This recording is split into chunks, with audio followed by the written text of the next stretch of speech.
पिछले साल एआई ने जितनी इलेक्ट्रिसिटी यूज की है वो पूरे न्यूयॉर्क सिटी को रोशन कर सकती थी। अब जैसे कि हम सबको पता है कि फ्यूचर एआई के ऊपर ही डिपेंडेंट है। सो एआई को रन करने के लिए इलेक्ट्रिसिटी यानी एनर्जी की जरूरत है। सो एनर्जी को प्रोड्यूस करने के लिए ऑफ कोर्स मनी चाहिए, लेकिन पहले ये जो सारा पैसा आ रहा था ये जापान दे रहा था, लेकिन अभी जापान ने ये सारा पैसा देना बंद कर दिया। अब एनर्जी तो चाहिए एआई को रन करने के लिए। सो एनर्जी अब सिल्वर देगा, जो कि पहले पैसे से आ रही थी इलेक्ट्रिसिटी से बन के।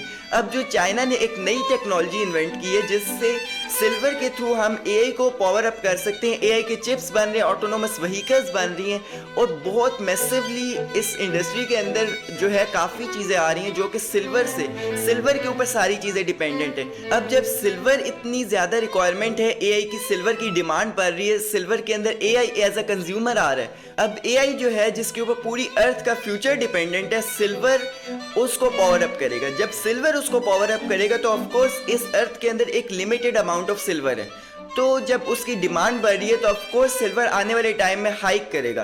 बिकॉज सिल्वर के अंदर बहुत बड़ा पंप देखने को मिल सकता है, क्योंकि इसके अंदर इंडस्ट्री में भी एआई जिसके ऊपर पूरा फ्यूचर डिपेंडेंट है उसके अंदर एक मैसिव डिमांड देखने को मिल रही है। सो बेसिकली सिल्वर की जो इंडस्ट्री है वो बहुत ज़्यादा उसके अंदर डिमांड बढ़ रही है as compare to other metals और जितने भी प्रेशियस मेटल्स हैं। तो इसकी वजह से सिल्वर की प्राइसेस बहुत बुरे तरीके से पंप करेंगे आने वाले टाइम पे। अब मैं ये नहीं कह रहा कि सारा पैसा सिल्वर के अंदर डाल दो, क्योंकि सिल्वर पहले ही बहुत ज्यादा ओवरबॉट कंडीशंस में है। सो इसके अंदर बेस्ट चीज ये रहेगी कि आप एक डिप का वेट करो या फिर एक करेक्शन सिल्वर में आती है, तो उसके बाद आपके पास बेस्ट अपॉर्चुनिटी होगी सिल्वर को एक लॉन्ग रन के लिए बाय करने की। आपका क्या व्यू है कमेंट्स में जरूर बताना और लाइक शेयर सब्सक्राइब जरूर से कर देना।